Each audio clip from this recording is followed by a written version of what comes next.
جو نادرا کا ڈیٹا ہے نا اس سے پورے پاکستان کا جو شناختی کارڈ کا جو ڈیٹا ہے نا وہ ان کے پاس موجود ہوتا ہے. ان کے پاس کیسے ہو سکتا ہے نادرا کا ڈیٹا؟ نادرا کا ڈیٹا اس وقت موجود ہے. وہ کیسے موجود ہے؟ بے نظیر انکم سپورٹ پروگرام پہ جتنا ڈیٹا جاتا ہے وہ سارا کال سینٹر والے خریدتے ہیں. جہاں جاب کی جب بھی ریکروٹمنٹ کی آپ کو دیکھتے ہیں ایڈورٹیزمنٹ تو سارا ڈیٹا ان کے پاس جاتا ہے. اور یہ ڈیٹا باقاعدہ بکتا ہے کہ آپ نے 2 لاکھ نوجوانوں کا ڈیٹا دینا ہے تو اس کا یہ ریٹ ہے. انٹرنیشنل ریٹ بھی ملتا ہے اس کا. ٹھیک ہے. یہ ریٹ لے کے پھر یہ ان لوگوں کو کرتے ہیں. پھر یہ کیا کرتے ہیں کہ یہ کہتے ہیں کہ ہم آپ کو نا کچھ چیزیں پرووائڈ کریں گے. وہ ایسے ہوتا ہے کہ پہلے آپ کو گفٹ بیگ ایک بھیجا, گھر میں بھیجا. وہ کہتے ہیں جس نوجوان نے وصول کرنا ہے نا وہ اپنا تھم امپریشن لگائے گا. یہ ڈیوائسز ساتھ بھیجتے ہیں.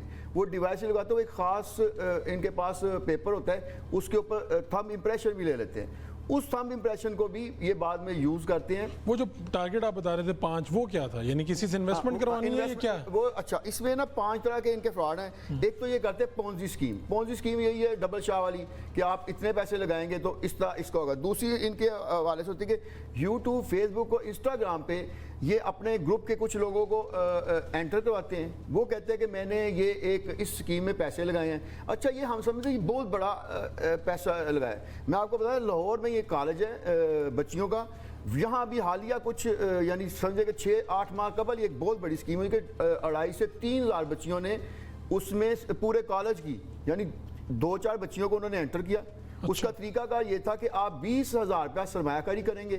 20,000 روپیہ کرنے کے 1 مہینے کے اندر اندر آپ کو یوٹیوب کی اور فیس بک کی کچھ جو ہے نا وہ بھیجی جائے گی وہ سٹوری. ایک آپ نے صرف ایک سٹوری پہ لائک کرنا ہے اور ایک کمنٹ کرنا ہے, اور دن میں آپ نے 2 سٹوریز کو صرف لائک کرنا کمنٹ کرنا. اس کے بعد آپ کی پورے دن میں کوئی ٹاسک نہیں ہے. ٹھیک ہے. مہینے میں آپ نے 30 اور 30 60 سٹوریز کو آپ نے لائک کیا تو آپ کو 10,000 انہوں نے کہا دیا ہم آپ کو پہلے آپ کو 20,000 دینا ہوگا ان کو, دینا ہوگا. اس کے بعد وہ آپ کو یہ ٹاسک دیں گے, آپ کو لائک کرنا ہے, کمنٹ کرنا ہے, اس کے بعد آپ کو 10,000 ہر مہینے آئے گا. اچھا آئے گا کہاں؟ یہ بڑی مزے کی بات ہے کہ وہ ایک سوشل میڈیا پہ ایک ویب سائٹ بھیجتے ہیں.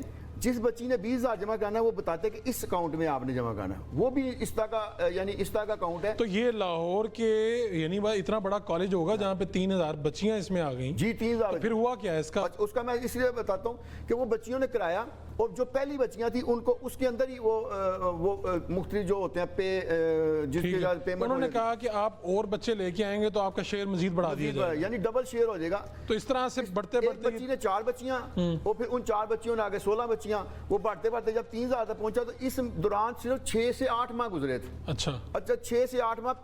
پہلا جو فرسٹ جو گروپ تھا نا اس کو تو 10,000 روپیہ سال ملا کے 30,000 مل گیا. ٹھیک ہے. لیکن جب 30,000 بچیوں نے 20,000 دیا تو جب وہ ملٹی پلائی کیا گیا تو وہ تو بہت بڑی رقم بن گئی. اور اس کے بعد انہوں نے جس ویب سائٹ پہ آپ نے جا کے وہ پیسے وصول کرنے تھے اس ویب سائٹ کو بلاک کر دیا.